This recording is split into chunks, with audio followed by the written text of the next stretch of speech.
Olá, tudo bem? Aqui é o Luiz e o vídeo de hoje é um aulão de React.js para quem nunca programou React na sua vida. Você só precisa saber HTML, o básico de CSS e um pouco de JavaScript. Junto com o React, eu vou te mostrar o toolkit Vite, muito utilizado para projetos de front-end, e também a linguagem TypeScript. Se você não souber TypeScript, não tem problema, porque a gente vai usar muito pouco, mas se você quiser se aprofundar, eu vou deixar na descrição, junto com o transcript desse aulão, link para a instalação do ambiente. Eu vou deixar também algumas lições de TypeScript para você. Combinado? Então se prepara aí, já deixa o like aqui no vídeo, se inscreve no canal, porque o aulão aí vai ser pegado hoje.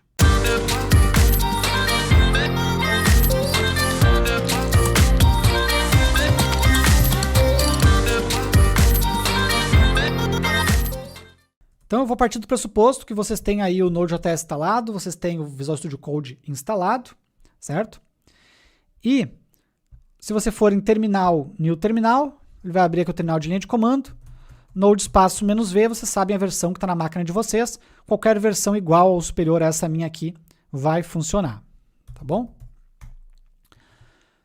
Primeira coisa que a gente precisa aprender quando o assunto é construção de aplicação React com Vite é como é que eu executo o Vite. O Vite ele é um toolkit. Um toolkit nada mais é do que como o nome diz, um kit de ferramentas. Ele te fornece, ele é um utilitário que te fornece ferramentas para a criação e execução de projetos. Ele não é única e exclusivamente para React, isso vai ficar mais evidente quando a gente executar ele, tá? Mas ele é muito utilizado para projetos React. Como é que a gente cria um projeto React utilizando o Vite na nossa máquina? O primeiro passo é você navegar até uma pasta da sua máquina qualquer, onde você costume guardar os seus projetos. Tá? Então, por exemplo, comando cd, e eu costumo colocar os meus em Node Projects, por exemplo. Aí tem uma pasta Node Projects aqui, entrei nela, e aí para criar um projeto Vite, você vai utilizar o comando npm espaço create espaço Vite, V-I-T-E. Recomendo colocar um @latest só para garantir que você vai executar com a última versão, tá? Porque às vezes a gente vai criando projetos na nossa máquina, se você não usa o @latest, ele acaba utilizando a versão que você já tinha baixado do Vite, porque esse comando vai baixar e executar o Vite na máquina.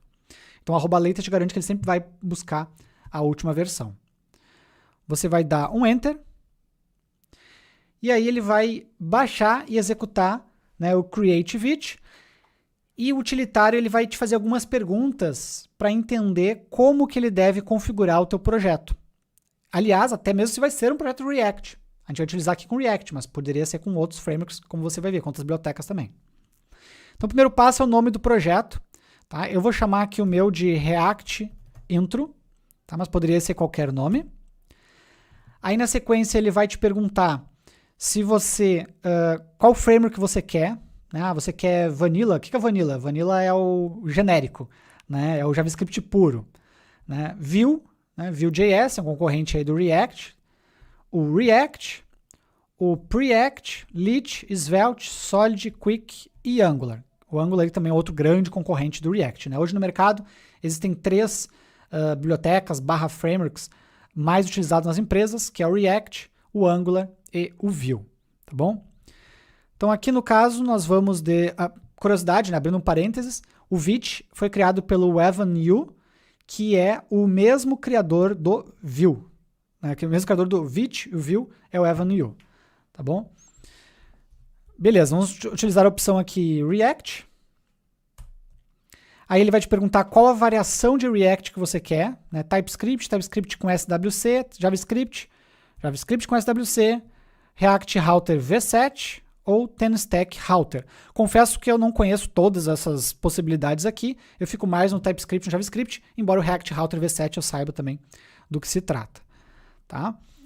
Eu vou de TypeScript. Se você não conhece TypeScript, de repente é interessante você ir de JavaScript no primeiro contato, para ter menos coisas para aprender em conjunto, tá? Para você ir aos poucos, tá bom? Então eu vou aqui de TypeScript e tá criado o meu projeto. Agora eu tenho que entrar dentro dele, tá aqui nas instruções, ó, cd React Intro. React Intro é o nome do meu projeto, você vai dar cd o nome do seu. Tenho que rodar o comando npm install para baixar as dependências. Aguardar e baixar as dependências, beleza. E aí o comando para executar o projeto está aqui, ó, npm run dev, tá? Você vai então, npm run dev, e ele vai subir. Repare que ele subiu aqui em localhost, porta 5174. Se eu abrir localhost 5174 no navegador, eu tenho aí um olá mundo, né, de React criado com Vite, né, com um contadorzinho aqui de cliques, né, e dizendo para eu editar um arquivo específico se eu quiser aí testar, né, a minha página, certo? Vamos abrir este projeto no Visual Studio Code para a gente poder entender o que o Vite criou para a gente e depois como é que a gente customiza isso, como é que a gente cria a nossa aplicação do jeito que a gente quer. Então vamos lá em Open. No meu caso eu guardei em Node Project, React Intro. Tá aqui. Meu projeto vai cair aqui provavelmente, né? Ó, caiu porque eu reiniciou o Visual Studio Code.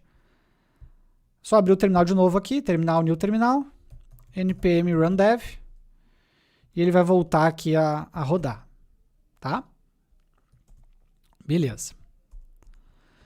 O que o Vite criou aqui pra gente? Então, no primeiro momento, é interessante a gente entender a estrutura do projeto, para que servem os principais arquivos e pastas, porque aí isso acelera bastante a criação de funcionalidades, de páginas, etc. Tá bom? Então, nós temos aqui, ó, primeiro, Node Modules, que é a pasta das dependências, né, algo comum aí em qualquer projeto criado com Node, com NPM.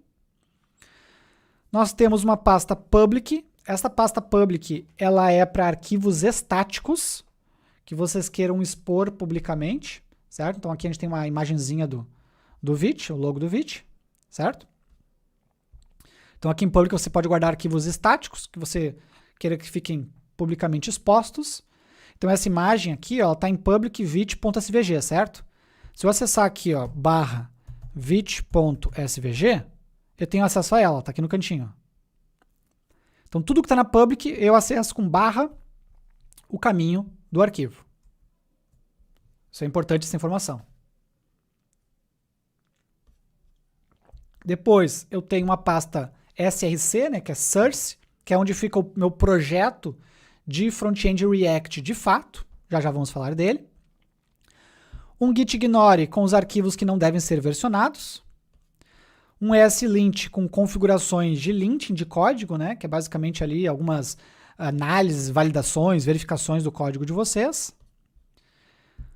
O index.html, né, o React ele trabalha com o conceito de SPA. Né, então eu tenho apenas uma única página HTML na minha aplicação. E nessa página, através de códigos JavaScript, são injetados, né, os elementos DOM da página, né, os componentes, os formulários, o que quer, as lógicas, são todas injetadas dinamicamente neste único HTML. Então, conforme o usuário acessa a aplicação, esse HTML vai parar no navegador dele e nenhum outro HTML é chamado em nenhum momento, tudo acontece daí a partir de JavaScript. Certo? Então, uma característica aí principal de SPA é essa existência de uma única single page application, né? Uma única página com tudo acontecendo dentro dela, e essa única página é esta aqui, certo? Então, esse arquivo HTML, né, é o arquivo principal da aplicação, mais especificamente esta div root aqui é onde a magia acontece.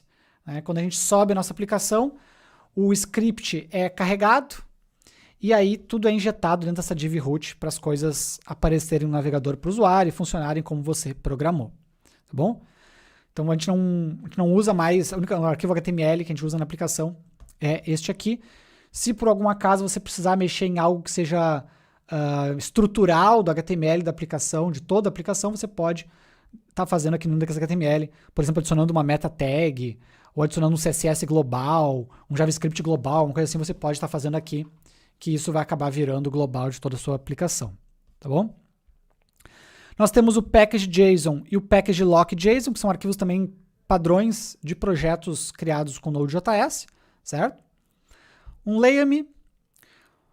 Como eu criei aqui o meu projeto com TypeScript, eu vou ter um tsconfig.json e mais dois tsconfig.json, um app e um Node.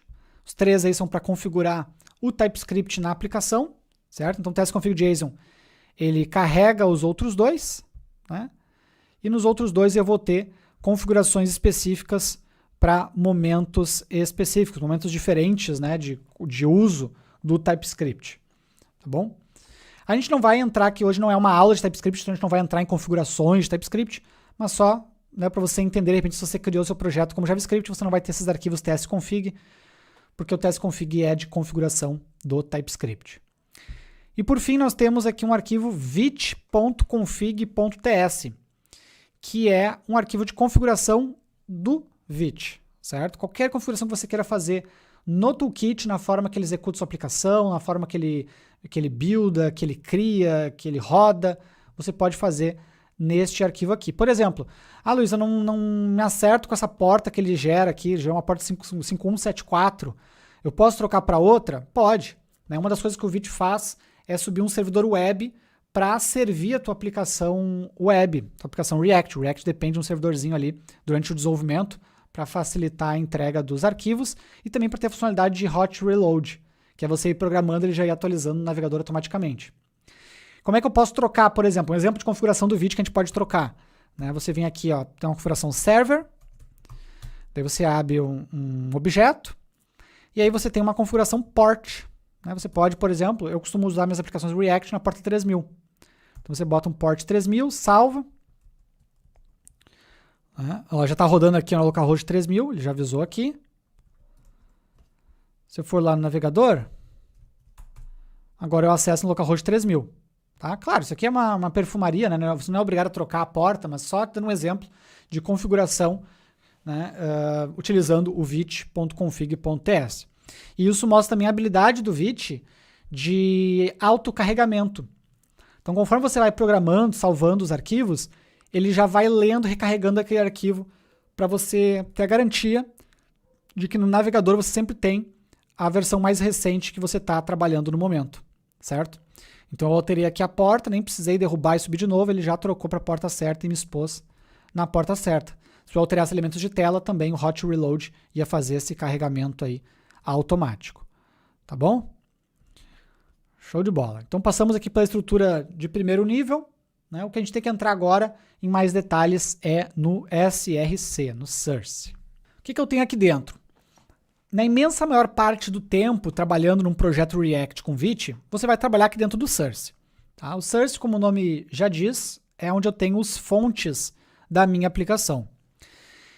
E aqui, neste projeto de exemplo que ele cria para a gente, eu tenho uma página inicial, né, que é esta app.tsx, certo? Nós já vamos falar dela. Eu tenho o estilo dessa página inicial, que é este app.css. Eu tenho uma pasta de assets, que é mais alguns recursos, né, que eu vou utilizar na minha aplicação, mas que eu não quis expor publicamente aqui. Tá? Aqui nenhum motivo em especial, acho só para mostrar realmente o recurso de poder ter arquivos estáticos aqui dentro do Source. Eu tenho um vite-env.d.ts, que é um arquivo de type definitions, né? Quando eu quero criar alguns tipos para uso na minha aplicação, os tipos globais para uso na aplicação, posso estar criando aqui. E eu tenho este main.tsx, né? O main principal ou central em inglês, ele é o meu arquivo TypeScript, né, de inicialização da aplicação. Tá? Então a gente não costuma mexer neste arquivo aqui, eu abri ele só para mostrar realmente o que ele faz, mas ele é o arquivo aí que dá o start na aplicação. Né? Ele é o arquivo que vai fazer a injeção de JavaScript lá no index.html. É ele que vai usar este root aqui. Ó.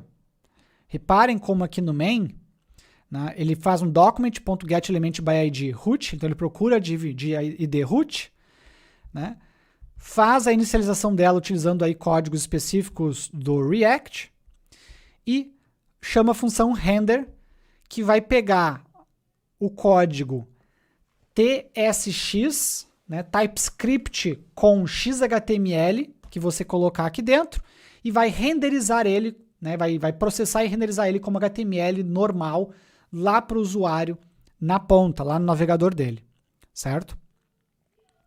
Então é isso que faz o main. Tá? Basicamente ele vai pegar e fazer essa injeção na div root do script todo necessário para a criação da página de vocês. Qual página? Página app, que é a que está importada aqui e que está aqui, certo? Além disso, ele importa também um CSS, né, que é esse index CSS, não tem nada demais, né, só alguns estilos globais. Como eu estou importando ele aqui na main, ele acaba virando global para toda a minha aplicação. Né? Se eu jogasse aqui no HTML também, no index.html também viraria global para toda a aplicação, seria uma outra opção aí. Beleza? Luiz, que raios de extensão é essa? TSX. Se você criou o seu projeto como JavaScript, a extensão vai estar JSX, tá? Na prática, é a mesma coisa, só que um com JavaScript e o outro com TypeScript, tá? A ideia dos arquivos TSX, aqui no caso, ou JSX, são arquivos onde você consegue programar utilizando JS ou TS, né? Mas também utilizando e principalmente devolvendo XHTML. Né? Então é uma junção, o TSX é TypeScript com XHTML. Então a ideia é que os arquivos TSX eles sempre tenham como retorno final da sua execução, né, um HTML a ser renderizado no navegador. Certo? Esse é o propósito final deles. Se fosse apenas executar código, você poderia ter um arquivo .ts ou .js normal. Né? Como eu vou misturar código JavaScript ou TypeScript com XHTML, a gente utiliza a extensão TSX. Se você abrir o app TSX, isso fica mais evidente. Né? Você vai ver aqui que eu tenho ora HTML, ora eu tenho código JavaScript, no caso aqui TypeScript, né? Então essa junção dos dois aí é o motivo da extensão ser TSX. Claro que para o navegador do usuário somente existe HTML, CSS e JavaScript, ele não entende mais nada, não sei essas três tecnologias. Então no final das contas, depois que tudo acontece, que o build é feito, que o usuário fez a requisição, está sendo entregue o que ele pediu, só chega para ele lá HTML, CSS e JavaScript, o React vai se encarregar de gerar esse resultado para vocês, beleza? Show! Então a gente vai começar trabalhando aqui no app TSX, porque ele é, né, a página inicial da minha aplicação, conforme consta lá no main TSX, né, é a partir dele que o usuário vê a aplicação quando a gente acessa ela no navegador. É isso aqui, ó. O app TSX, esse código aqui, gera esta página aqui. Inclusive na página está escrito aqui embaixo, ó, edit o source /app.tsx e salve para testar o HMR. HMR é a sigla para Hot Module Reload, né? Recarregamento quente de módulo. Né? Você não precisa reiniciar a aplicação, ele se recarrega conforme você mexe e salva os módulos. Então qualquer coisa que vocês fizerem aqui, por exemplo, se eu tirar esse conteúdo todo e botar aqui ó, um Hello World, ó, ele troca instantaneamente para a gente, não preciso reiniciar o servidor, já está valendo a alteração. Beleza? Então esse é um primeiro teste, né, que a gente sempre recomenda o pessoal fazer. Mexe ali na app.tsx e veja, né, o resultado, porque isso é uma grande evolução frente às formas mais antigas que a gente tinha de programar front-end, né, as formas mais tradicionais, você não tinha esse benefício de hot reload, tá bom? Então eu vou fazer uma rápida limpeza aqui para a gente começar os nossos estudos de React com Vite e TypeScript. O Vite, na verdade, ele é usado para criação, né, e execução do projeto. Mas você não vão ver mais eu falando de Vite aqui, porque ele não vai impactar em mais nada na aplicação de vocês, né, durante o desenvolvimento dela. São raras as ocasiões em que você vai precisar fazer algum tipo de configuração ou que você vai precisar se lembrar que foi com Vite que você criou o projeto. O restante do seu tempo aqui vai ser dedicado realmente à programação utilizando o TSX, né? Utilizando TypeScript e XHTML. Tá? O Vite mesmo é mais a etapa inicial e, claro, quando você está... Se você tiver algum problema executando a aplicação, uma coisa assim, talvez você precise mexer em alguma configuração. Beleza? Então faça a limpeza inicial aqui. Né? Vai quebrar legal ali a aplicação, né? Porque perdeu o estilo, perdeu tudo. Mas para a gente começar realmente do zero. O app.tsx, ele representa uma página, uma tela, vamos dizer assim, da aplicação de vocês. página mesmo, arquivo HTML, eu vou ter apenas um, que é o index.html. Né? Todo o resto, todas as páginas que eu criar aqui, eles são injetados aqui nessa div root. Para que se saiba o que vai ser renderizado na div root, qual é o HTML que vai ser injetado lá dentro, toda página, todo módulo TSX de página, ele deve ter uma função e ele deve exportar essa função como default. Quando o usuário chamar essa página no navegador, essa função vai ser executada e aí o resultado dela, o retorno dela, é o que vai ser renderizado lá na página para o usuário. Então, por isso que eu jogo aqui um Hello Road e ele aparece lá. Se eu olhar, né, se eu inspecionar o código-fonte, né, você vai ver aí uma série de arquivos. Aqui até ele me mostra os arquivos originais também. View Page Source, que é isso que eu queria mostrar. Ó, ele vai me mostrar o HTML que veio aqui para o navegador, certo? Reparem como o HTML que veio para o navegador é aquele nosso HTML lá do index.html, com mais alguns scriptzinhos que ele injetou aqui para a gente. Então reparem que a página que eu tenho aqui é realmente aquela página mais crua, tá? E daí tudo vai acontecer dinamicamente via JavaScript aqui na div de root. Beleza? Como é que funciona aqui? Então eu tenho uma função, eu exporto essa função vai ser chamada quando a página for chamada. Isso a gente chama de component function, né, ou função componente, certo? Toda component function, ela tem que retornar o código, né, TSX ou JSX para renderização. Desse código você vai misturar as tags com conteúdo JavaScript ou TypeScript conforme aí a sua programação. Primeira tag que você tem que conhecer, né, tirando as tags HTML. Hoje não é uma aula de HTML, se alguém não sabe HTML aí, tem playlist de front-end para iniciantes aqui no canal que ensina HTML e tem e-book lá no meu blog, na seção de livros, tem e-book gratuito de front-end para iniciantes que ensina HTML também. Mas existe uma tag especial do React que se chama React Fragment, que é essa tag vazia aqui, ó. Tá? Por que tem essa tag vazia aqui? Toda component function,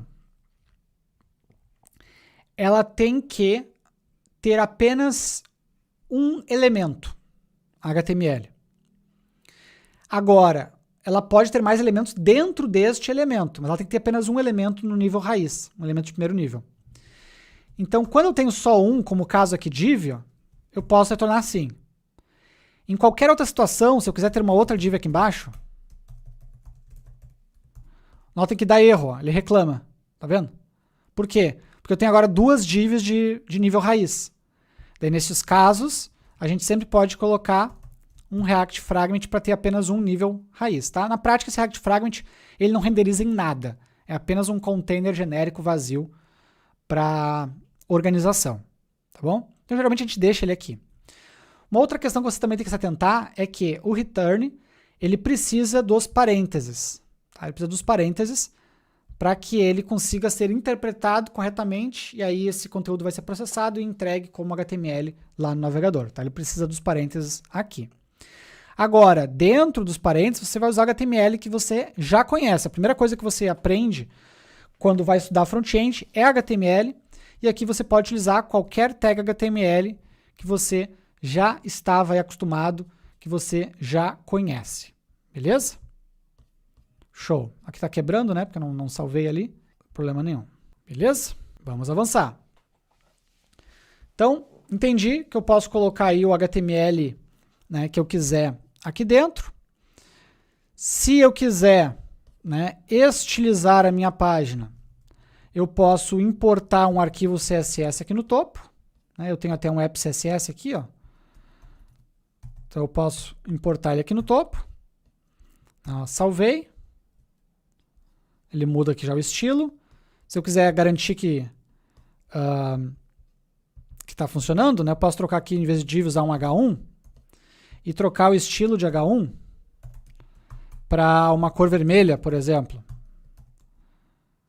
Olha como está funcionando. Né? Trocou aqui, botou letras garrafais, em vermelho.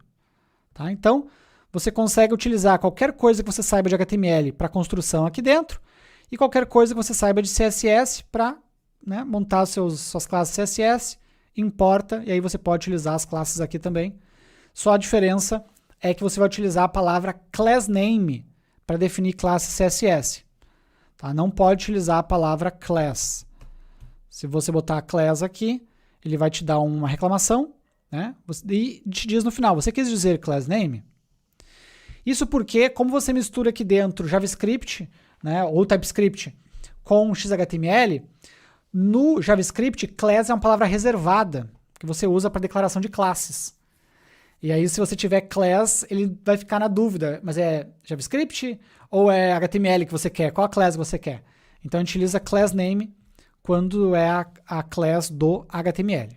Isso aí é um erro bem comum quando a gente está começando com React. Tá? Então, por exemplo, se eu tivesse aqui, ó, em vez de pegar todos os H1, eu criasse uma classe H1 vermelho. Né? Ó, ele não ia pegar mais, né? Daí eu teria que pegar e importar essa classe aqui, né? Passar ela para o class name, salvo, aí sim volta a ficar vermelho. Então é assim que você utiliza CSS em aplicações React. Importa o arquivo, utiliza as classes com class name. Beleza? Show. Então passamos aí pela estrutura básica, criação do projeto, estrutura básica do projeto e conceitos mais básicos aí de criação da página. Não vou ficar escrevendo um monte de HTML com vocês aqui, porque realmente, como eu disse, não é uma aula de HTML, tá? Tem aulas de HTML aqui no canal já gravadas e tem e-book no blog. Quero passar por principais conceitos. Imagine, por exemplo, que você tem um outro conceito importante do React é a componentização. Imagine que você tem, por exemplo, mais de uma página na sua aplicação, certo? E aí, partes dessas suas páginas, elas têm elementos em comum. Né? Então, por exemplo, você tem sempre um topo igual em todas as páginas, ou um menu igual em todas as páginas, ou um componente que se repete por qualquer motivo, não importa. Você tem a necessidade de reaproveitar código. Né? Sempre que você vê, programação em geral, quando você tem código repetido, geralmente tem um jeito melhor de fazer, de você reaproveitar aquele código. Qual que é o problema de código repetido, Luiz? Manutenção. Né? Quando você precisa fazer uma manutenção e você tem código repetido espalhado na aplicação, você tem que sair catando na aplicação todos os lugares que aparece aquele código que você precisa alterar. Quando você usa componentização, que é basicamente você cria um componente e reusa aquele componente em vários lugares, se você precisar mexer no componente, dar manutenção nele, você mexe só nele, vai atualizar em todos os lugares.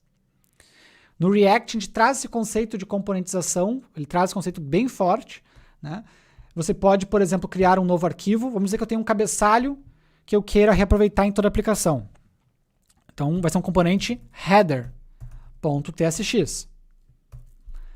Como é que eu crio um componente? É do mesmo jeito de criar página, tá? Então é function, o nome do componente, exporta como default ao final do arquivo este componente, certo? Reparem que eu estou utilizando aqui a sintaxe mais moderna do TypeScript e do JavaScript, certo? Então eu não vou usar module exports, eu não vou usar require, eu vou usar import, né? Porque a gente está usando a sintaxe mais moderna. No React a gente trabalha aí com JavaScript mais moderno. Dentro da função do componente, eu dou sempre um return com chaves, React Fragment e o conteúdo. Vamos dizer, por exemplo, que esse meu H1 ele é no cabeçalho, no header. Tá? E aqui no app.tsx eu vou ter um P com apenas um teste de React. Então, ó, apenas um teste de React, não tem o H1, meu H1 foi parar lá no header. Como é que eu utilizo agora o header na minha página? Como é que eu utilizo este componente? Claro, esse aqui é um componente super bobo, né, gente? Não tem um grande benefício, é apenas pela didática, tá? Você poderia ter aqui a complexidade que você quisesse, de HTML, CSS, JavaScript e assim por diante. Já vou mostrar como é que utiliza JavaScript aqui também. Ou melhor, eu vou mostrar com TypeScript, né? Você pode utilizar com JavaScript também. Você vai, primeiro passo, você importa o seu componente, né, na página que você quer usar. Então, import header from header. Certo? E aí você declara ele onde você quer que ele seja renderizado. Por exemplo, aqui no início da minha página. Ele é uma tag HTML normal, assim como qualquer outra. Tá? Você cria ele e na hora que ele for jogado para o navegador, ele vai se transformar nesse conteúdo HTML aqui. Então essa tag aqui vai virar o que você definir aqui dentro. Então, a maneira de você quebrar a complexidade de uma página grande em vários componentes menores. Fica muito mais fácil de dar manutenção, muito mais fácil de você garantir que não vai ter erros, né? Você componentizando aí a sua página. Principalmente os elementos que você pode reaproveitar em outras páginas, mas também elementos que guardam ali alguma lógica própria, alguma complexidade própria. Você isolando eles em componentes, fica mais fácil de você garantir que tudo vai funcionar. Então, ó, salvei. Tá aqui, ó. Agora ele tem a junção do conteúdo do componente e o conteúdo que é da página em si. Mas, Luiz, o React ele é só para realmente eu escrever HTML de um jeito diferente, quebrar em componentes e tal? Não, ele vai muito além disso, tá? Ainda dentro dos conceitos de componentização, um conceito importantíssimo é o de parametrização dos componentes. Porque imagina que esse header é o cabeçalho da minha aplicação. Mas eu não quero que o título seja igual em todas as partes, todas as páginas da aplicação. Imagina que, por exemplo, eu quero poder mudar esse título conforme a página que o usuário está vendo, certo? Então imagina que, ora, o usuário está vendo uma página página inicial, ora ele está vendo uma tela de cadastro. Eu não quero que o título fique sempre Olá Mundo ou qualquer seja o título que vocês colocaram. Eu quero que isso seja parametrizável, que isso seja configurável. Então, nos componentes de vocês podem ter configurações, podem ter parâmetros. Como é que eu faço isso? Bom, o meu componente é uma função, certo? Se ele é uma função, então eu posso passar parâmetros na função, correto? No caso de componentes React, eu sempre vou ter, mesmo que eu não tenha definido, tá? Eu sempre vou ter um parâmetro chamado props, que são as propriedades deste componente. Se eu não definir, props vai estar undefined, não vai ter nada, mas ele existe, ele está lá. Tá? Agora, se eu passar aqui, eu posso utilizar ele dentro aqui do meu componente. Posso utilizar as propriedades que foram passadas. Reparem aqui que deu erro no meu props, tá? Por quê? Eu estou trabalhando aqui com TypeScript. Quando eu estou trabalhando com TypeScript, eu tenho que tipar os meus parâmetros. Se você estiver utilizando JavaScript, você não vai ter esse problema. Ignore essa próxima explicação. Mas no TypeScript, eu tenho que passar 2 pontos e dizer o tipo de dado que é esperado neste parâmetro. Qual é o tipo de props? Como este componente é um componente personalizado que eu estou inventando, o tipo de props é o tipo que eu quiser, certo? Então eu tenho que pensar quais são as propriedades que eu quero ter no meu componente, e aí eu crio o tipo de dado com essas propriedades. Então eu posso criar aqui em cima um type, props, com title, eu quero o título, né? Então title, que é uma string. Eu poderia ter outras informações, tá? Mas por enquanto, só a string já me adianta. E aí eu digo que props, o parâmetro props é do tipo props. O que isso quer dizer? Que agora aqui dentro eu posso chamar props.title. Na verdade, eu posso chamar props.qualquer propriedade que eu defini no tipo, né? Então eu tipei o parâmetro. Agora aqui dentro deste contexto da função, né, sempre que eu chamar props, eu sei quais são as propriedades que eu tenho disponíveis. E se eu quiser renderizar alguma dessas propriedades dentro do meu código TSX, basta que Sempre que você quiser fazer um comportamento dinâmico, basta que você abra chaves e escreva o código TypeScript que você quiser. Certo? Aqui no caso eu só quero renderizar o título, então eu só jogo props.title. Mas eu poderia fazer uma concatenação, eu poderia chamar uma função, eu poderia fazer qualquer código TypeScript aqui dentro, das chaves. Tá? Essas chaves aqui seriam o equivalente lá àquela server tag do PHP, né, com interrogaçãozinha, ou aquela server tag do JCP, ou do ASP, né, do EJS, aquelas server tags que você usava para montar a construção de interfaces, né, é a mesma ideia aqui com com as chaves. Tá bom? Então, vou colocar em uma linha só, porque é uma instrução muito simples. Tá aqui. O que isso quer dizer? Quando o usuário chamar o app.testx, ele vai encontrar esse header. Aí ele vai chamar a função do header, ela vai executar este return, vai renderizar o H1, e ela vai ver que dentro do H1 ela tem que processar o props.title. Aí ela vai procurar aqui em props o title e jogar aqui dentro. Mas qual é o title? Porque aqui, ó, eu não estou passando nada, certo? Inclusive está me dando erro. Ó. Esse erro só dá para quem está utilizando TypeScript, tá? Isso aqui é type safety, segurança de tipos. Porque como o header espera props, ele vai usar props, o TypeScript me diz aqui, ó, cara, tu tem que declarar a propriedade aqui, ó, tá faltando title. Ó. A propriedade title está faltando no tipo, né, mas é exigida no tipo props. Então eu sou obrigado a passar uma propriedade title aqui para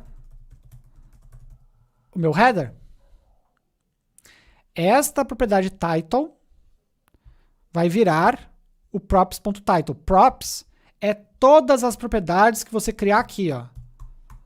Tudo que você passar aqui, a propriedade title, propriedade x, tudo isso fica dentro de props. Obviamente você tem que tipar, né? Se você estiver utilizando TypeScript, você tem que tipar corretamente aqui em cima para conseguir utilizar. Mas tudo que você passar de propriedades HTML para o componente header vai parar dentro do props que você passou aqui. Beleza? Então aqui ele está dando erro porque não existe x, né? Ele deu erro. Será que funcionou? Salvei. Olha que bacana. Hello, new road. Que é o title que eu botei aqui. Então isso permite que cada vez que eu utilizar o header, que eu possa definir um título diferente. Isso é o reaproveitamento do componente. Tem o mesmo componente sendo utilizado de maneiras diferentes. Poderia ser em páginas diferentes, inclusive, né? Que eu utilizei na mesma página. Beleza?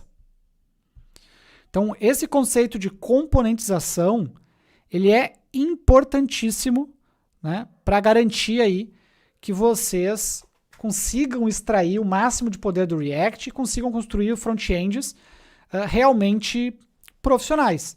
Mas, claro, nós estamos ainda num aspecto mais estático do React, certo? O React ele permite que você crie páginas web dinâmicas. Essa própria renderização aqui que a gente fez, né? Ela está estática. Uma vez que eu defino o título aqui, ela não muda mais. Mas e se eu quiser que uma informação ela mude, né? Que o usuário interagindo com a minha aplicação, ele mude alguma informação, ele mude o estado da minha aplicação. Bom, se você sabe programação básica, você deve imaginar, por exemplo, desafio, né? Criar um contador. Né? Eu quero, por exemplo, que tenha um botão e cada vez que o usuário clique num botão, eu incremente uma variável e exiba lá na tela, por exemplo. Né? Um contadorzinho básico. Se você sabe o básico de lógica de programação, você deve imaginar que, bom, eu posso declarar uma variável de contador, eu posso ter um botão na tela e a cada clique do botão eu dou um mais na variável e exibo a variável na tela. Para você, e esse raciocínio ele está parcialmente correto, tá? Para você declarar uma variável da página, né, ou do componente, como você quiser, você deve fazê-lo dentro da função da página antes do return, porque aí o return daí já acabou a execução, né? Então, por exemplo, se eu quiser uma variável de contador, poderia ter aqui, né, um contador igual a 0, por exemplo, é uma variável contador que existe na minha página, certo? E aí eu poderia ter aqui né, para contar os cliques. Né? Então, como a gente viu antes, a gente viu antes ali, né? Como é que eu largo uma informação na tela? Eu boto entre chaves e o nome da variável, certo? Igual a gente fez aqui. Então, estou jogando o contador aqui, né, visando quantos cliques aconteceram, certo? Aí eu posso criar um botão, né, com click me, certo? E assim como eu faria no HTML comum, lá no HTML comum eu tenho um onClick, né? Aqui eu também tenho um onClick, tá? Então eu posso criar aqui um onClick. A diferença aqui é que eu coloco entre chaves a função que vai ser executada no clique do botão. Então a gente cria aqui a funçãozinha aqui em cima também. Então vou botar aqui, ó, btn click. E aí eu passo o nome da função aqui, ó, entre chaves. Então o que isso quer dizer, né? Quando eu clicar neste botão, vai disparar essa função.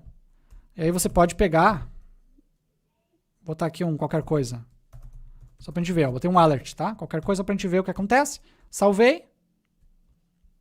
Se eu clicar aqui, ele joga o alert, tá? Só pra gente ver que tá funcionando. Mas o que eu quero é o contador incrementar, certo? Então, a gente pega aqui um contador mais, por exemplo. Então, cada vez que eu clicar, vai incrementar o contador.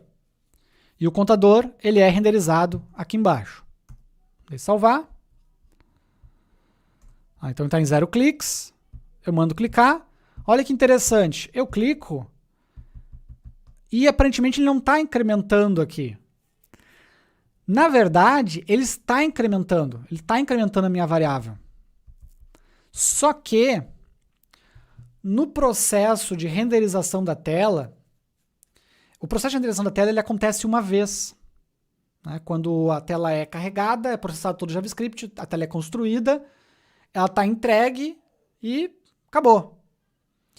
Se eu quero que algum elemento da tela reaja, e o nome React vem disso, né? Que um elemento da tela reaja, né? Mude por causa de alguma lógica que você criar, você tem que gerenciar isso através de estados. Né? Se eu quero mudar o estado da minha tela, o estado visual de alguma parte da minha tela, de alguma informação, eu tenho que gerenciar isso na minha programação. Eu meramente fazer um código JavaScript aqui não vai fazer, né, uma alteração na tela. Tá? Muito importante isso. Não vai fazer uma alteração na tela.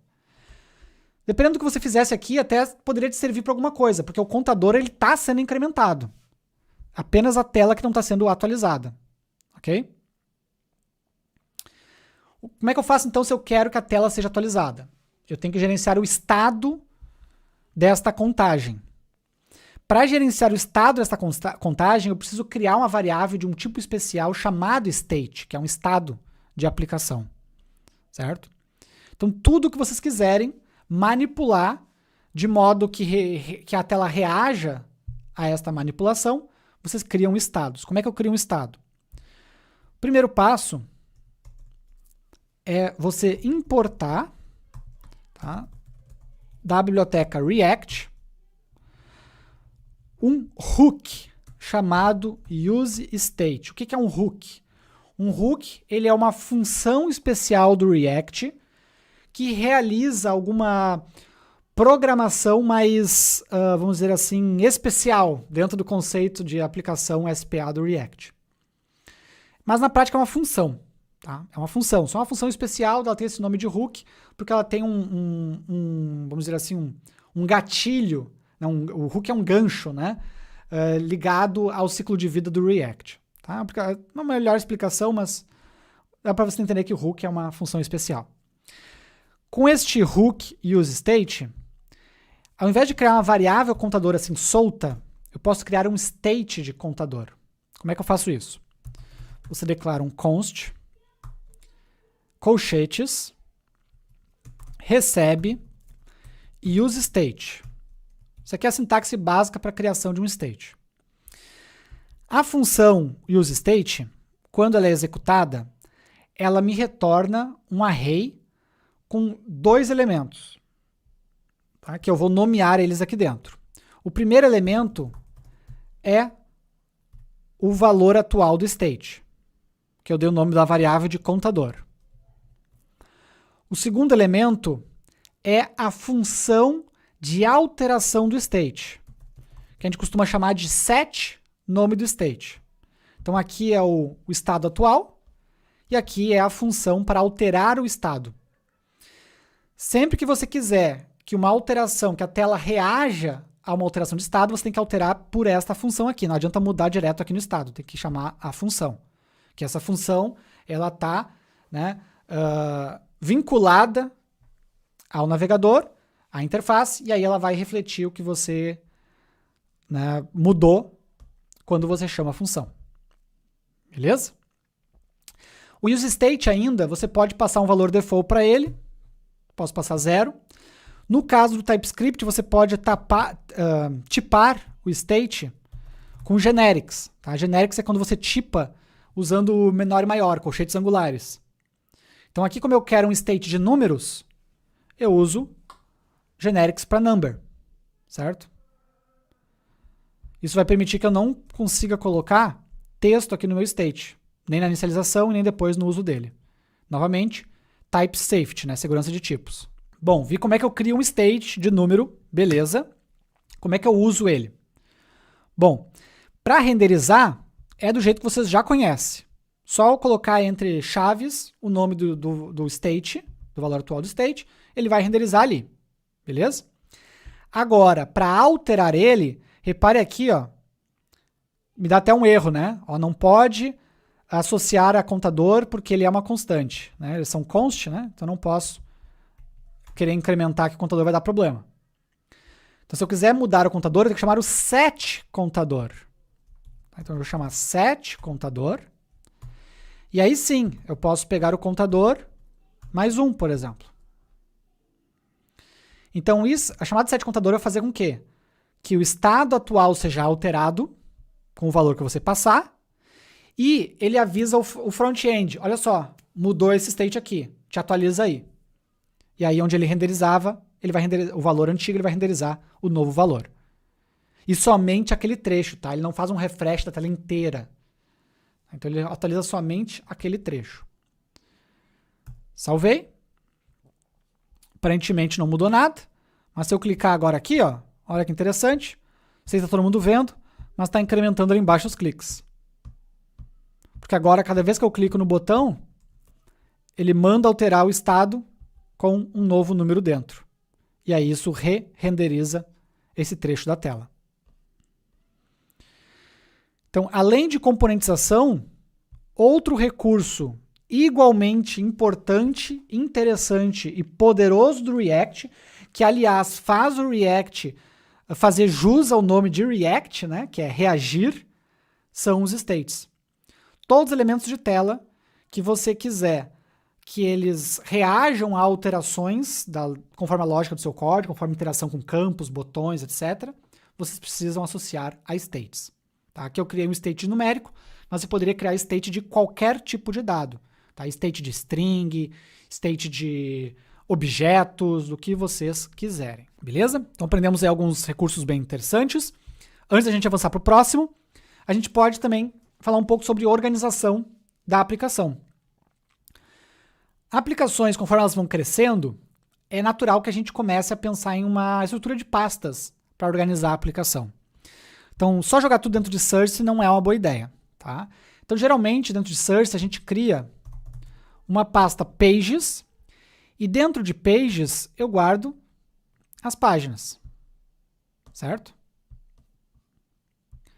Também é normal a gente criar uma pasta Components, e dentro de Components eu guardo os componentes. Certo? Só atente-se que quando você faz essas movimentações, ali o Visual Studio Code me perguntou se eu queria atualizar automaticamente os imports. Se ele atualizar errado ou você quiser atualizar manualmente, dá uma revisada em todos os imports, para garantir que ele está saindo de... Esse ponto barra sai de uma pasta. Né? Ponto barra é mesma pasta. Né? Então, só para tomar cuidado com essas navegação, né, relativa com o uso aí de ponto e ponto, tá bom? Senão ele tem que achar corretamente, né? Que nem o WebTestX, ele tá dentro de Pages. Então ele tem que sair um nível, daí ele vai voltar para o nível de Source, aí ele entra em Components, e aí ele acha o header, tá bom? Um outro ponto de atenção também é que, opcionalmente, eu posso colocar a extensão dos arquivos aqui, tá? Se não botar, ele vai achar igual, não tem problema nenhum, certo? Mas é isso, então páginas eu coloco dentro de pages, o main a gente deixa na raiz ali, porque realmente ele não é uma página, né? Ele é um arquivo de inicialização da aplicação, o VitEnv é mais de configuração, esse CSS aqui é global, né? Se você quiser, você pode colocar todos esses CSS dentro de assets, de repente também, é uma opção. Eu particularmente não costumo utilizar essa pasta assets, geralmente os meus arquivos eu deixo tudo, os estáticos, eu deixo em public mesmo, tá? Raramente eu vejo uma real necessidade de ter esse cara aqui, mas se você quiser também dá para fazer, não tem problema nenhum, dá para usar. E dentro aqui de pages, agora eu posso criar outras páginas na minha aplicação. Por exemplo, eu posso criar uma página form TSX.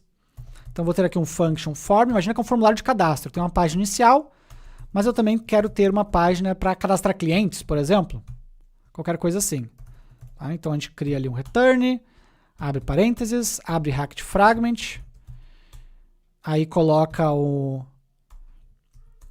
header. Opa. Vou botar aqui ó, o header. Sempre com letra maiúscula, tá, gente? O nome de página, de componente, sempre com letra maiúscula. Porque aí você não se confunde com as tags HTML padrões. Porque tag HTML é sempre letra minúscula, né? Porque eu tenho uma tag HTML header, ó, com H minúsculo. Mas eu quero o meu componente header, então é com H maiúsculo. Então aqui eu posso botar um título, form page, cadastre o seu cliente. Certo? Então, criei uma outra página aqui, aproveitei o header, porque eu quero que o topo da minha aplicação seja igual em todos os lugares, certo? Então, criei aqui um código. E eu posso também criar, eu posso trocar, na verdade, o nosso app, vamos chamar ele de home, para ficar mais explícito que ele é a nossa homepage. Opa, deixa eu trocar o nome da função aqui, home, é a nossa página inicial, né? E aí eu tenho que trocar lá no main, né? A minha referência aqui era app para home, tá? Só por uma questão de organização, também esse CSS aqui é legal, né? Trocar aqui para o nome mais apropriado, ou até se quiser tirar também, já nem está usando ele na verdade, né? Tá só ali de enfeite, tá? Então só fizemos uma rápida reestruturação aqui para a gente avançar em mais alguns conceitos. Então eu tenho uma página inicial, que é a home, que é essa aqui. Agora, como é que eu chego na página do form? Porque a home, eu chego nela porque tá aqui, ó, na renderização do projeto, ela é exibida. Mas como é que eu chego no form? Será que é barra form? Não, barra cadastro. Notem que não acontece nada, ó, ele não sai da mesma página. Tá? Via de regra, né, a minha SPA, ela é realmente uma single page application, vai funcionar uma página só. Mas se eu quiser fazer trocas de telas dentro da mesma página, né, se eu quiser fazer o roteamento baseado em URLs que o usuário digitou, ou links que o usuário criou, ou mesmo código que eu criar para redirecionar de um lugar para o outro, eu preciso instalar uma biblioteca para roteamento. Tá? Biblioteca para roteamento. Então você vai abrir o seu terminal novamente, vai derrubar o servidor do projeto, para você poder instalar um novo pacote nele. E aí você vai rodar o comando npm espaço install espaço react _router -dom. React router DOM é a biblioteca para fazer o roteamento de páginas React. Você vai instalar ela. E uma vez com ela instalada, você pode subir de novo o projeto aqui, não tem problema. Você tem que criar o arquivo de roteamento da sua aplicação dentro de SRC, dentro do source. Então aqui dentro, você vai criar um novo arquivo, que vai ser o router.tsx, ou projeto JavaScript, router.jsx. Aqui você vai criar toda a árvore de roteamento da sua aplicação. Então comece fazendo alguns imports do React Router DOM, que você acabou de instalar. O que nós precisamos importar? Root, com R maiúsculo, roots, também com R maiúsculo, e browser router, com B e R maiúsculos. Aí você vai criar um function router, é sempre component function, né? Sport default router, está criando um roteador. E aí você vai retornar parênteses com o seguinte conteúdo: browser router, para dizer que isso aqui é uma árvore de roteamento, né, de URLs do browser. Você vai abrir uma tag routes, para dizer que aqui vão as suas rotas. E aí, para cada página que tiver na sua aplicação, você vai definir uma rota aqui. Então vamos importar as páginas que a gente tem. Vamos importar a home, de ./pages/home. E vamos importar a form, de /pages/form. Aí para cada uma delas, você vai aqui em routes, abre uma tag root. E a tag root, ela tem duas propriedades. Primeira propriedade, path. Qual é o caminho que o usuário vai chamar no navegador que vai acessar essa página que a gente está configurando? Então eu quero que quando o usuário chamar barra, ou seja, a raiz da aplicação, que renderize este elemento aqui, ó. Tem a propriedade element, passa chaves para ela e diz qual é a tag que você quer que renderize. Qual é a página, no caso, né? No caso aqui é a home. Form é a mesma coisa, só que você vai definir outro path, outro caminho de URL, certo? Por exemplo, /cadastro, você bota a URL que você quiser, tá? E aqui renderiza form. Salvei. Só que não está valendo ainda. Para que valha este roteamento aqui, eu tenho que ir lá no main.tsx. Ao invés de importar a home, agora eu vou importar o router, de ./router, e vou mandar renderizar o router. Isso quer dizer o quê? Quando a aplicação iniciar, eu vou executar o código TSX do router. E aí o router, conforme a URL que estiver no navegador, ele vai renderizar uma página ou outra página. Não apenas isso, se ela mudar por qualquer motivo, ele vai puxar, né, vai renderizar a página em questão que foi alterada. Vamos ver se nossa aplicação está rodando aqui embaixo. Vamos para o navegador. Agora, se eu acessar /cadastro, ele troca para form page. Se eu acessar só barra, ele troca para tela inicial. Então, é assim que funciona o roteamento padrão de aplicações React. Certo? Claro, ali eu digitei a URL no navegador. Você pode ter um link ao invés disso, né? Então a gente pode importar, por exemplo, o link do React Router DOM. Eu posso colocar aqui, ó, link, certo? E aí eu boto um to para /cadastro e defino que o texto do link é cadastrar cliente, certo?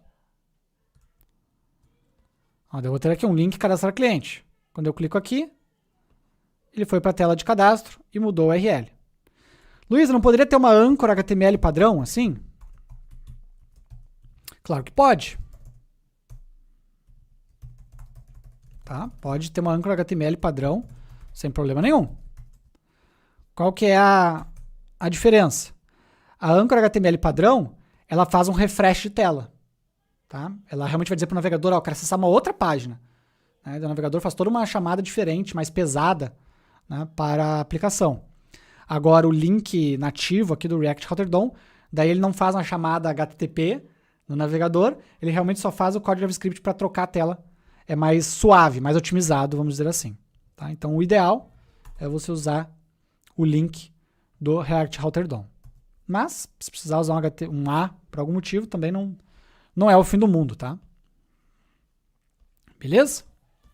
Então, vimos aí o roteamento, outro importantíssimo conceito de aplicações React. Para a gente finalizar, eu quero trazer só mais um tópico importante.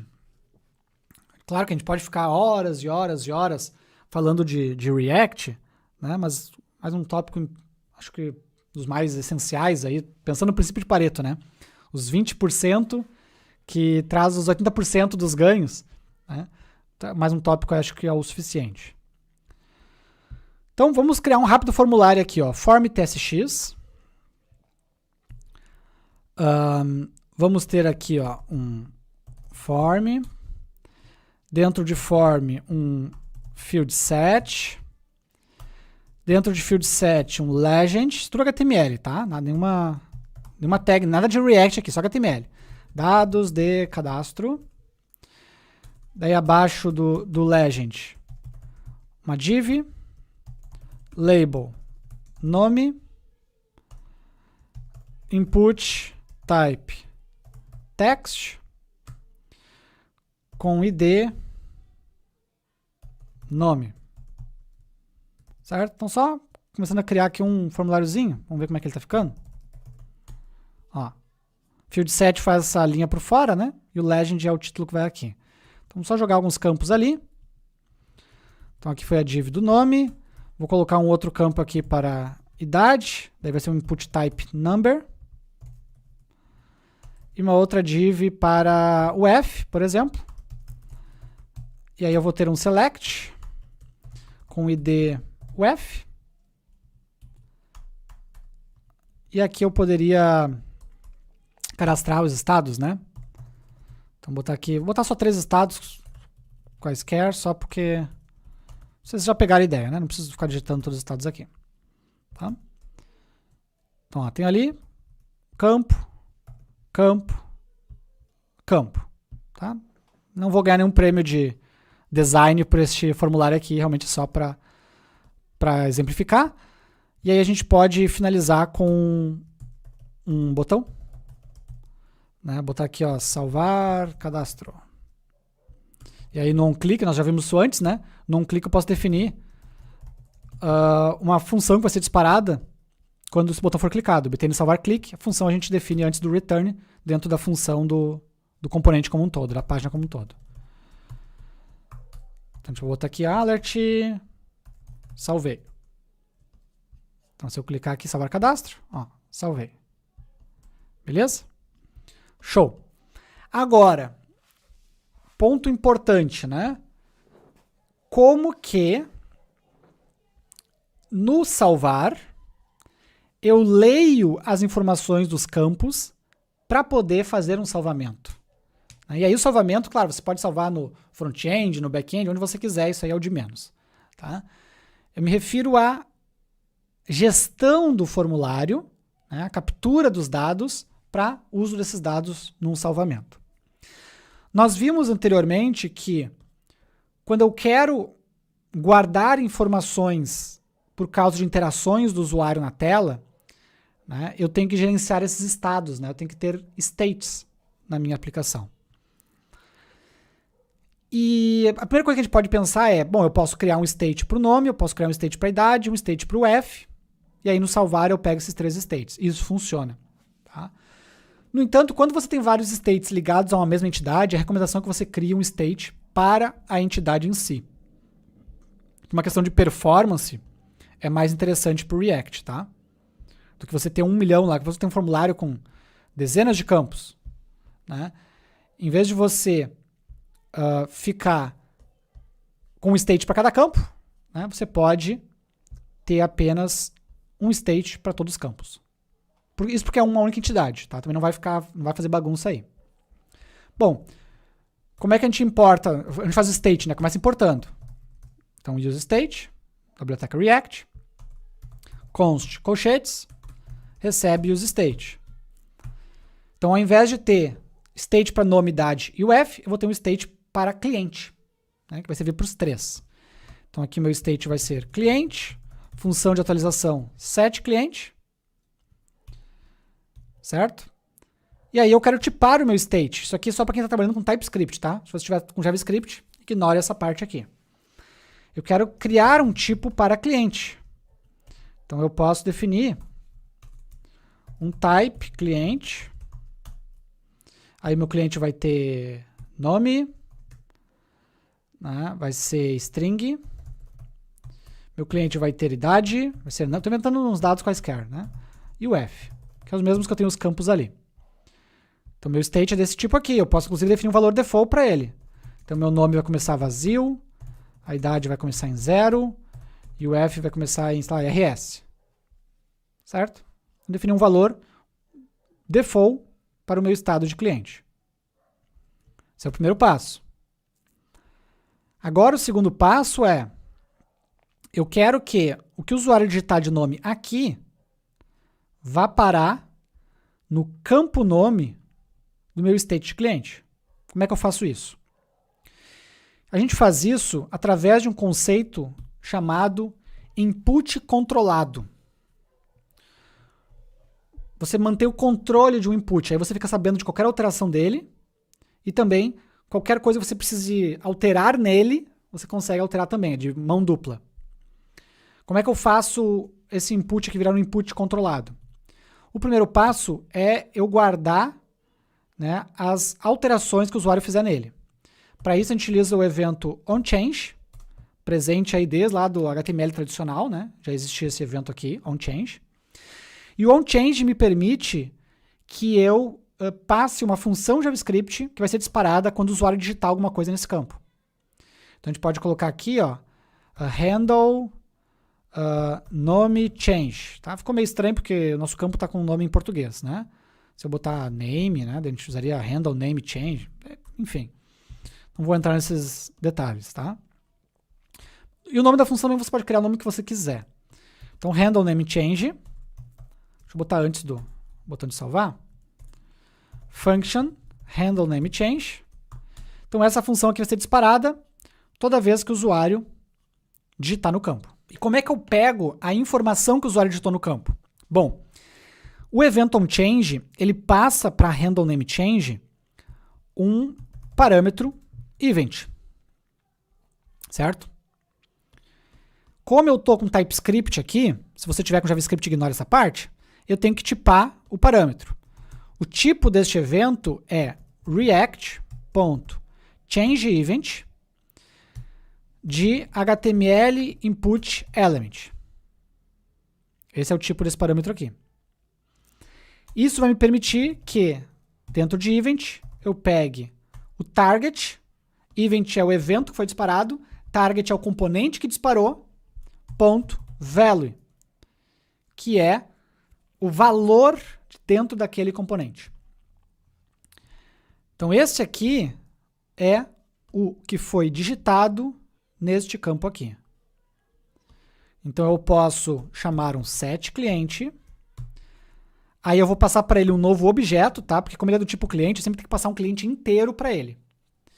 Nesse objeto, eu vou copiar tudo que eu tenho em cliente, esses 3 pontinhos aqui é o spread operator, tá? Ele vai fazer a cópia de tudo que tem no meu cliente atual, trocando somente o nome para este valor aqui. O valor que está no componente agora. Então pega tudo que tem em cliente e troca só o nome. Beleza? Para a gente ver se está funcionando, aqui no alert eu vou mandar jogar o cliente.nome. Então vamos lá, vou botar aqui, ó, teste. Quando eu clicar em salvar, imprimiu teste. Se eu colocar, ó, só que eu dei um ok, viu que apagou aqui, né? Já vamos falar sobre isso. Ó, botei Luiz, cliquei em salvar, Luiz. Então essa parte está funcionando, só que está apagando o campo. Está apagando o valor do campo.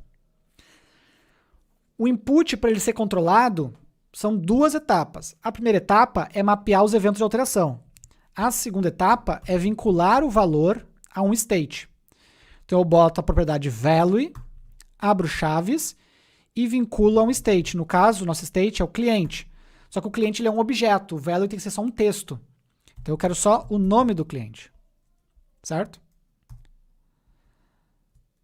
Agora, quando eu digitar qualquer coisa, ó, teste. Aqui porque ele está submetendo, tá? Agora que eu lembrei. É que aqui, ó, o botão, eu não botei o type button. Tá? Não botei, mas igual eu precisava fazer o value aqui, senão ia dar problema, tá? Não botei o type button. Se eu não boto o type button, ele é type submit por padrão. E aí ele dá um refresh na tela. Tá? Depois que eu perdi o campo depois do alert ali. Ó, teste, salvar, aparece o teste escrito. Ok, continua o teste ali. Tá? Só porque eu esqueci o type lá no HTML. Beleza?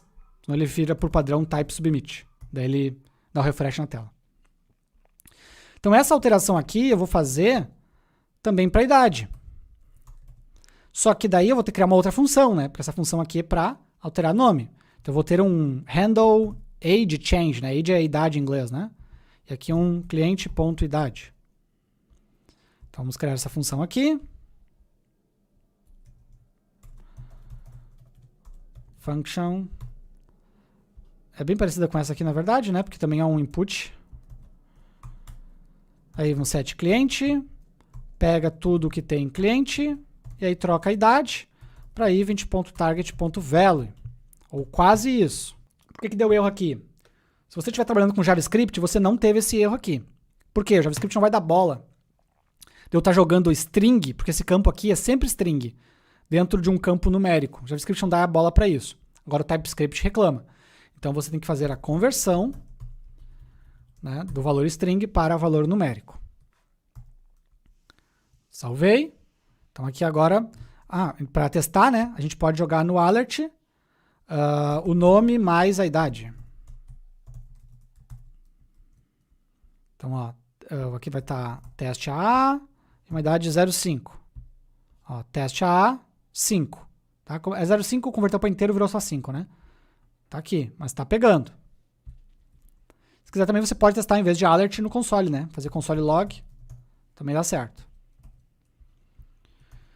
Então, vamos finalizar só. O último componente que eu preciso controlar é o select. Então, eu vou ter aqui um handle change, ou state, como vocês quiserem chamar. Function. Só não quero chamar de state, porque state no React é outra coisa, né? Então, aqui eu tenho um select, que quando for selecionada outra opção, vai disparar este evento aqui. Né? E o valor select vai estar vinculado a cliente.f. A diferença aqui só é que este evento não é do mesmo tipo dos outros eventos, tá? Ele tem uma variação. É react.changeEvent, só que aí o componente que disparou não é um HTML input element, é um HTML select element. Tá? Pra gente aqui não vai impactar em nada, mas é que, né, é um outro tipo de componente, né? Então aqui eu vou ter um F pegando o value do evento. Beleza? Então agora, só para finalizar o último teste ali, vamos jogar também o cliente.f. Então boto aqui teste 50 SC salvar. Ó, teste 50 SC. Então ele conseguiu pegar, né, os elementos. Conseguiu pegar aí os valores. Beleza? Então vimos aí como é que a gente controla. Agora, claro, no botão de salvar você poderia fazer uma requisição HTTP. Tem vídeo aqui no canal ensinando, tá? Como é que você faz chamadas a APIs a partir do React. Você pode utilizar a API Fetch, você pode utilizar o Axios, né? Ou se você quiser salvar no local storage, né, que é o armazenamento do navegador, você poderia salvar aqui. Enfim, onde você vai salvar agora é o de menos, tá? O React não vai influenciar em nada em relação a isso. Você vai salvar numa API, você vai fazer uma requisição para API. Você vai salvar no local, você vai fazer uma requisição para o local storage. É isso, certo? E o React também não vai conectar direto no seu banco de dados. Você tem um banco de dados, você vai ter que ter uma API, um back-end, e o React vai conversar com esse back-end, beleza? Tem aula aqui no canal só sobre chamada de API a partir do React. Então isso não é um assunto específico do React. O último ponto que eu queria trazer com vocês aqui é efeitos. Tá? Acho que é o último ponto assim, do beabá do React que é importante a gente passar. Aqui no nosso formulário, a gente tem um campo que lista os estados brasileiros. Na verdade, ele está listando só 3. E eu poderia manualmente, né, cadastrar as 27 unidades federativas, né, 26 estados e Distrito Federal. Mas, por questões didáticas, a gente poderia pegar essa informação também, que é uma informação pública, de uma API externa, correto? A gente poderia alimentar este campo, construir ele dinamicamente a partir dos resultados de uma API externa. A construção dinâmica de um campo é um assunto de vital importância, né, para você programar aplicações React. E juntar isso ainda com uma API externa, né, a gente aprende mais de um conceito numa única funcionalidade. Então aqui a gente tem duas missões. Primeira missão, como é que eu pego os dados da API externa?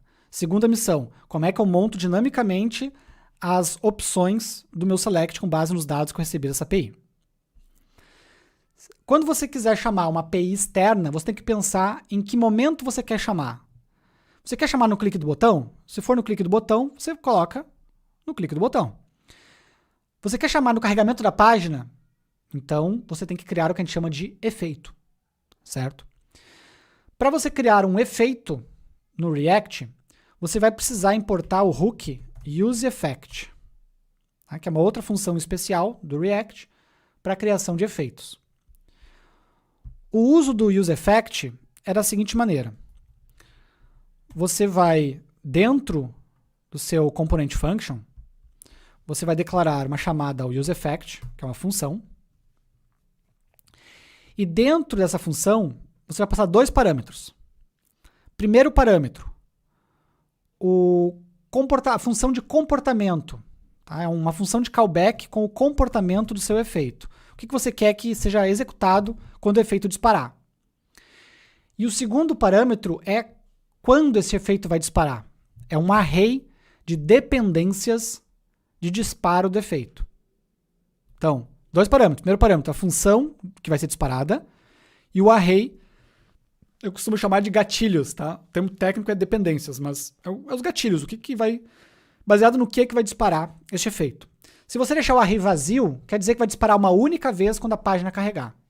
Que é o que a gente quer aqui. Eu quero que quando a página abra, ele bata na API oficial do IBGE, né? Pega as informações dos estados e coloque no campo para mim.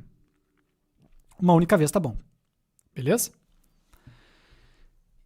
Então aqui dentro a gente vai colocar a nossa lógica de chamada API. Aqui qualquer lógica que você quisesse fazer nesse efeito, tá? Aqui eu vou fazer uma chamada de API externa. A API que nós vamos utilizar, serviço-dados.ibge.gov.br/API/v1/localidades/estados.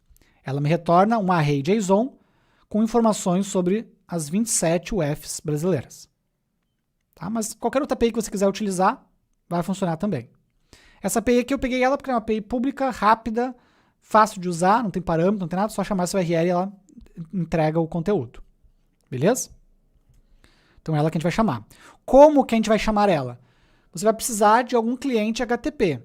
Tá? Eu gosto bastante de utilizar o Axios. Então você vai usar npm, derruba o projeto, npm install Axios. Mas funciona também com FET, com outras APIs HTTP aí. Tá? Então npm install Axios. Manda subir de novo o projeto. E aí, para utilizar o Axios, você faz um import aqui no topo da página de Axios from Axios. E aí, onde você quiser chamar uma API, você vai chamar axios.get, que aqui no caso é uma requisição get, tá? Mas se fosse requisição post, também poderia fazer post, qualquer verbo HTTP. Então vai ser um get nesta URL aqui. Certo? .then, então quando ele retornar da chamada, eu vou ter uma resposta. E aí no primeiro momento eu vou jogar no console a resposta, tá? Deixa eu jogar no console response.data, tá? Os dados da resposta. Perfeito? Então salvei. Vou lá na minha página. Inspecionar. Console. Tá aqui, um array de 27 posições. Então, ele abriu a página, ele já carrega para mim. Tá? 27 posições. Cada posição do meu array, eu tenho um ID, uma sigla, nome e informações da região. Né? Ó, aqui no caso é norte, Rondônia no norte.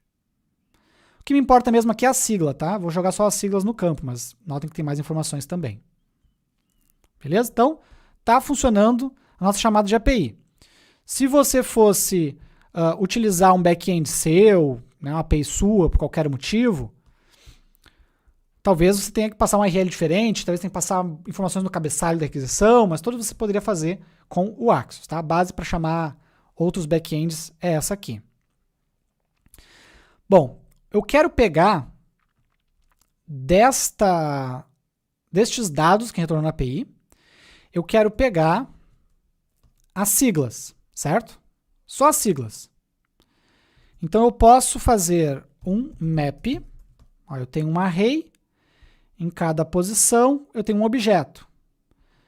Então para cada UF do meu array, eu quero pegar só a sigla. Então eu vou fazer um map de uf.sigla. Aqui ele tá, só porque eu não botei tipo. Eu vou tipar já o meu estado, deixa que eu tipo ele na sequência aqui. Vamos avançar que eu já vou tipar ele. Eu quero pegar estes dados e usar eles para renderizar um elemento na tela. Eu quero renderizar esses elementos aqui com base nas UFs, nas siglas das UFs. Então, se eu quero que minha tela reaja a uma informação de uma lógica JavaScript minha, eu tenho que ter um state, certo? Já vimos isso. Então, vamos criar um state para os estados e em cima desses state eu consigo fazer as manipulações mais facilmente. Porque do jeito que vem ali na minha API, vem genérico, né? Não vem tipado corretamente e tudo mais, daí isso dificulta a minha vida. Então nós vamos criar aqui em cima um type para os estados, certo? Então vou ter um type estado aqui, por exemplo. Sigla, string. Se você quiser, você pode criar os outros campos, tá? Eu, como só vou usar o campo da sigla, só vou criar ela no meu tipo. Você poderia colocar todas as propriedades que vem ali na API. Aí eu vou criar um state para o estado. Então, const, colchetes, use state, do tipo estado. Array, certo? Porque não é apenas um estado. É um array de estados. Então, o meu state pode ser um array também. E o valor default dele é array vazio.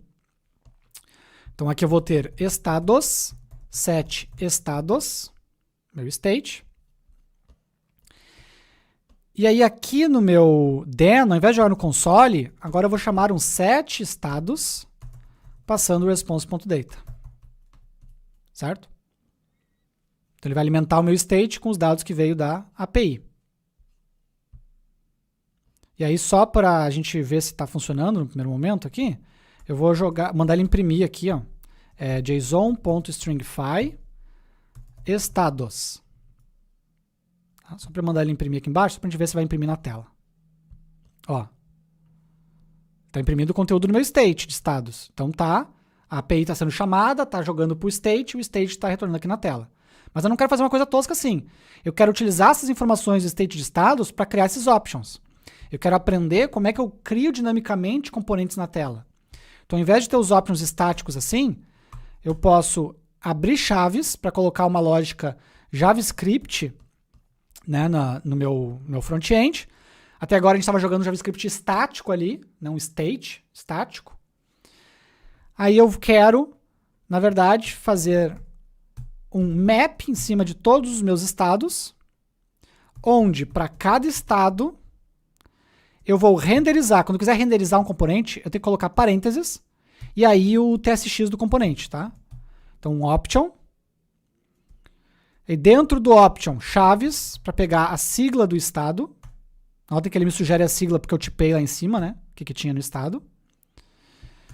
Posso botar também o value. Posso não, né? Tem que colocar o value aqui como sendo estado.sigla também. Porque se eu não botar o value aqui... até ele vai pegar o conteúdo, mas o ideal é botar o value porque eu posso ter o conteúdo e o value diferentes, né? Então aqui eu estou montando, para cada estado que tiver no meu array de estados, eu monto um option aqui dentro do select. Então isso vai fazer com que ele, quando ele chegar aqui na hora de renderizar, ele vai percorrer todos os estados, vai renderizar todos os elementos e vai renderizar tudo lá na tela. Agora se eu olhar o meu formulário, olha que interessante, ele fez o select com todas as opções. Tá? Não está em ordem aqui, né, em ordem alfabética, então eu poderia, na hora de guardar, eu poderia fazer um sort né? Ele vai me reclamar aqui por causa do TypeScript, tá? Mas eu poderia fazer um sort baseado na... Aqui ele não vai deixar por causa do TypeScript. Nesse ponto o JavaScript é mais dinâmico. Eu teria que fazer tipagem e tudo mais. Não vou entrar nesse detalhe. Mas daria para ordenar também. Beleza? Então eu tenho aqui agora os elementos já posicionados para selecionar. E esse conceito aqui você consegue aproveitar, obviamente, para fazer dinamicamente qualquer coisa na tela de vocês. Né? Aqui eu usei para um campo simples, né? Mas poderia ser para qualquer elemento que vocês precisem de um comportamento mais dinâmico, né? Uma construção mais dinâmica ali do que meramente deixar um componente fixo só com um textinho. Eu quero botar propriedades, eu quero montar ele de acordo com a interação do usuário na página, eu quero exibir ou não um campo. Se o usuário colocou um valor X aqui, eu quero exibir esse campo, senão eu quero exibir outro campo. Tudo isso, né, a base é essa mesma aqui de abrir, né, chaves e colocar a lógica de vocês dentro. Beleza? Acho que com isso, estou olhando aqui minha colinha, acho que com isso a gente passou por todos os principais pontos. E aí, o que achou do aulão? Gostou? Não gostou? Quer ver outros como esse aqui no canal? Deixa aqui embaixo o seu feedback na seção de comentários ou qualquer dúvida que você tenha tido durante a aula. Mas se você gostou, eu vou pedir o seu like e atribuição ao meu trabalho aqui no YouTube e recomendar que você se inscreva, porque saem vídeos como esse semanalmente por aqui. Combinado? Então um abraço e até o próximo. Valeu!